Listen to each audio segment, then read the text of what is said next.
Merci beaucoup. Le RESIC a déployé les animateurs sur terrain, près de 80 animateurs, pour sensibiliser, mobiliser la population autour des questions d'enrôlement. Parce que pour nous, l'enrôlement, c'est l'une des étapes la plus importante du processus électoral.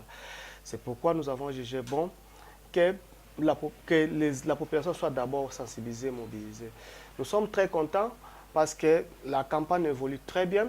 Et c'est une campagne qui est appuyée par notre partenaire Counterpart International qui a bénéficié de l'appui de USAID et de UKED. Nous sommes en train de sensibiliser les différentes couches. Les animateurs vont même dans les couches où, certaines couches où nous semblons depuis longtemps oubliés. Dans des maternités, ils sont là en train d'animer dans les écoles. Dans des écoles à éducation aussi spéciale comme des sourds-muets, des enfants avec un retard de croissance, nous allons dans des églises, nous allons voir des maraîchers, nous allons voir des pêcheurs et nous allons même au sein des camps militaires pour mobiliser, sensibiliser les enfants et les épouses des militaires pour qu'en fait la population puisse participer massivement à cette opération d'enrôlement qui pour nous constitue, comme je l'ai dit, le poumon même, le cœur même ou le balycentre même de la démocratie ou du processus électoral. Voilà le travail que nous sommes en train de faire. Je n'ai pas oublié, nous allons aussi auprès des partis politiques.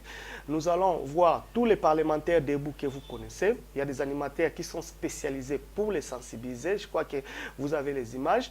Nous sommes allés voir des antennes aussi des palous et des différentes couches, que ce soit de l'opposition et de pouvoir. Pour nous, l'essentiel, c'est de responsabiliser la population, leur expliquer la portée de l'acte qu'ils veulent poser, leur expliquer que l'enrôlement n'a pas seulement pour importance d'avoir la carte d'électeur, mais son importance, c'est au moment opportun parce que ça va leur permettre de décider par rapport à l'avenir du Congo, par rapport à l'avenir des institutions, de certaines institutions, en votant de personnes que cette population-là estime porter leurs problèmes.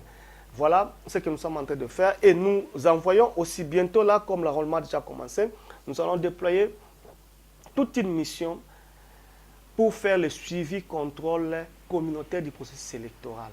Voir comment est-ce que ça se passe. Et à chaque fois, nous allons organiser ce que nous appelons forum d'information permanente électorale avec les décideurs de la CENI. Si je dis les décideurs, c'est le membre de plénière ou les bureaux, ou à la rigueur, à Kinshasa, l'équipe de secrétariat exécutif provincial pour que nous puissions évaluer toutes les difficultés que nous allons rencontrer en cours de route.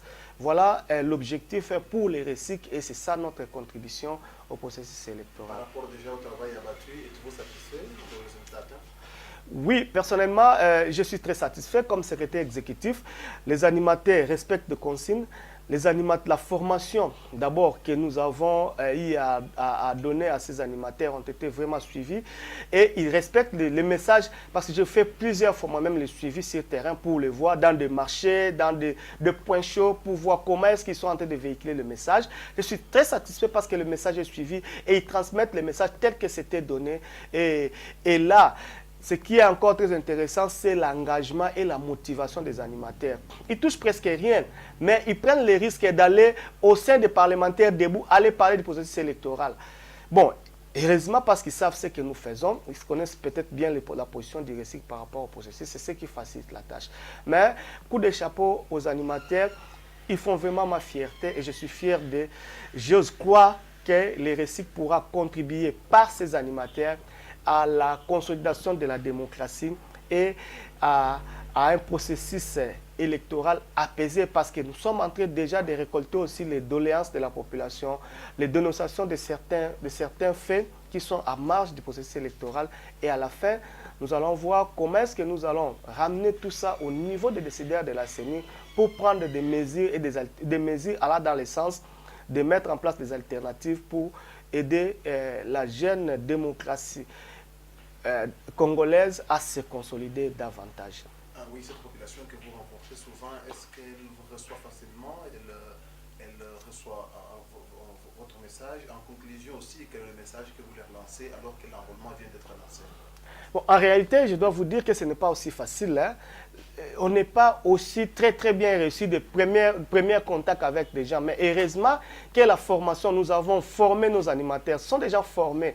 Parce que, écoutez, après chaque animation, moi, mes indicateurs, c'est la liste de présence. Si tu as sensibilisé dans n'importe quel endroit, l'animateur vient avec la liste de présence. Or, pour que quelqu'un puisse signer cette liste de présence, il faut qu'il soit convaincu par rapport au message.